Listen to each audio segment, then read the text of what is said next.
10 circular road पे हूँ और 10 सर्कुलर रोड जो है वो आजकल राजनीतिक चर्चाओं के बीच बना हुआ है और इसलिए भी 10 सर्कुलर रोड की चर्चा अभी हो रही है क्योंकि अभी भवन निर्माण विभाग की तरफ से एक नोटिफिकेशन जारी हुआ है जिसमें 10 सर्कुलर रोड का जो आवंटन है उसे फिलहाल राबड़ी देवी से वापस ले लिया गया है और मेरे पीछे आप देख सकते हैं 10 सर्कुलर रोड का जो आवास है राबड़ी देवी जो कि एमएलसी में फिलहाल प्रतिपक्ष की नेता हैं और उनका यह आवास अभी तक है, लेकिन अब उनसे आवास का जो आवंटन है वो वापस ले लिया गया है और फिलहाल उन्हें 39 हार्डिंग रोड का एक जो आवास है वो आवंटित किया गया है। तो इस तरह से यह जो मामला है वो अभी काफ़ी सुर्खियों में है, काफ़ी गर्म है और 10 सर्कुलर रोड का एक अपना काफ़ी इतिहास रहा है। इसके पहले जब राबड़ी देवी मुख्यमंत्री हुआ करती थी तब एक अन्य मार्ग जो है वो उनका आवास हुआ करता था और मुख्यमंत्री से हटने के बाद नवंबर 2005 में उन्हें यह आवास आवंटित करा गया था और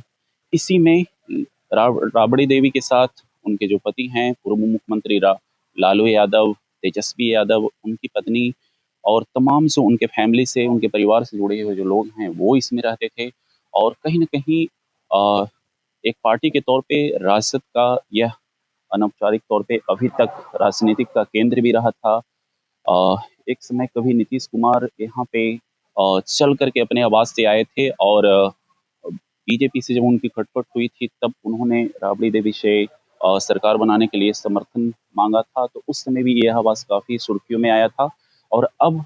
भी फिलहाल सुर्खियों में इसलिए है क्योंकि राबड़ी देवी से इसका जो आवंटन है वो वापस ले लिया गया है। मैं आपको बता देना चाहूँगा कि अभी जो रोहिणी आचार्य का जो हालिया प्रकरण हुआ था वह भी इसी आवास में हुआ था जिसमें रोहिणी आचार्य की तरफ से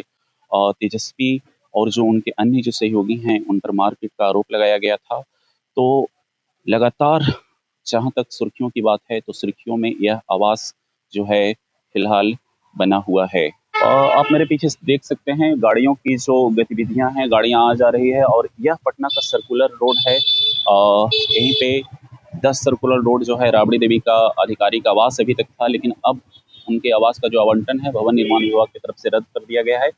और मेरे ठीक सामने आप देख सकते हैं इसी तरफ अगर उधर आप जाएं तो एक अन्य मार्ग है और एक अन्य मार्ग जो कि फिलहाल बिहार सीएम का आवास है, मुख्यमंत्री नीतीश कुमार उसी में रहते हैं और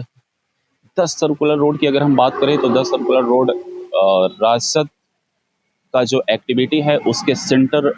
पॉइंट में यह कभी रहा था, लेकिन अब फिलहाल यहाँ पे राजद की जो गतिविधियां हैं वो थम सी जाएंगी और उसके जगह पे अब फिलहाल राबड़ी आवास जो है वो 39 हार्डिंग रोड में जानी है। और राबड़ी आवास 10 सर्कुलर रोड आवंटन के बाद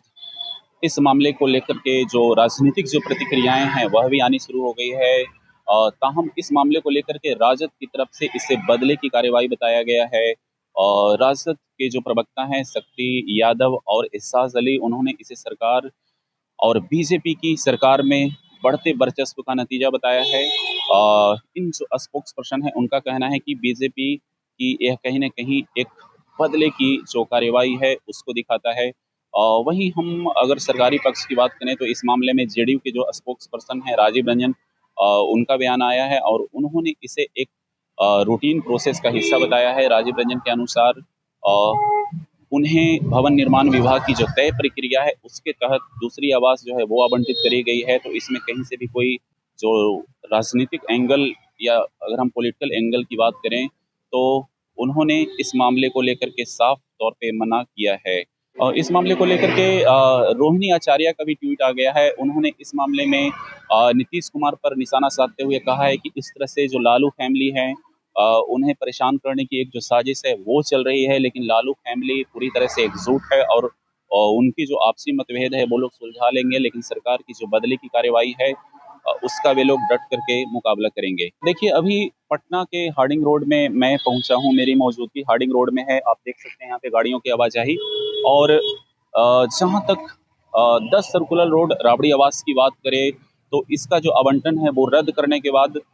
अब राबड़ी देवी को जो नया आवास उपलब्ध करवाया गया है वह इसी रोड में है। 39 हार्डिंग रोड का उनका यह आवास है और फिलहाल मैं यहीं पे हूँ, देख सकते हैं। इस आवास का आप जो डिस्प्ले बोर्ड है आप उस पर अगर नज़र डालें तो आपको समझ में आएगा कि यहाँ पे अब नया जो डिस्प्ले बोर्ड है वो लगने वाला है। फिलहाल इस आवास के गेट पे ताला लगा हुआ है, लेकिन अंदर की अगर हम बात करें तो कुछ कंस्ट्रक्शन से रिलेटेड जो काम है वो हुए हैं। अंदर का जो व्यू है वो मैं आपको दिखाना चाहूँगा। अंदर कुछ पेंटिंग से रिलेटेड जो काम है वो रिसेंटली हुआ है, और यह भी जो बंगला है वो काफ़ी शानदार है। हालाँकि फ़िलहाल हम अंदर नहीं जा पा रहे हैं, लेकिन हमारी कोशिश है कि हम आपको बाहर से दिखाएँ कि किस तरह से यह बंगला जो है वो अब राबड़ी देवी का जो नया घर है वो होगा, राजद का नया घर होगा, और लालू यादव राबड़ी देवी अ, जो है वो अब यहाँ पे जल्द ही कुछ ही दिनों के अंदर शिफ्ट होने वाले हैं। और इस मामले को लेकर के जो राजनीतिक प्रतिक्रियाओं का दौर है वह भी शुरू हो गया है, और अलग-अलग जो राजनीतिक दल हैं उनकी अपने हिसाब से अलग-अलग जो है प्रतिक्रियाएं हैं वो आ रही है। हालांकि अगर हम अ, कानूनी प्रक्रियाओं की बात करें तो यह मामला जो है 2019 में है, जब पूर्व मुख्यमंत्रियों के लिए जो फैसिलिटी था, बशर्ते कि उनके लिए जो आजीवन आवास, सिक्योरिटी, तमाम तरह की जो चीज़ें थी, उसको पटना हाई कोर्ट ने रद्द कर दिया गया था 2019 में। तब से लेकर के यह जो मामला है वो लंबा खिंच रहा था, और अब पूर्व मुख्यमंत्री के नाते जो उनका जो 10 सर्कुलर रोड का जो आवास था उसका आवंटन रद्द कर दिया गया है, और उनको अब इसी नए आवास में शिफ्ट होना है। कैमरा पर्सन पीयूष के साथ शिवशंकर, दैनिक जागरण, आईनेक्स के लिए पटना से।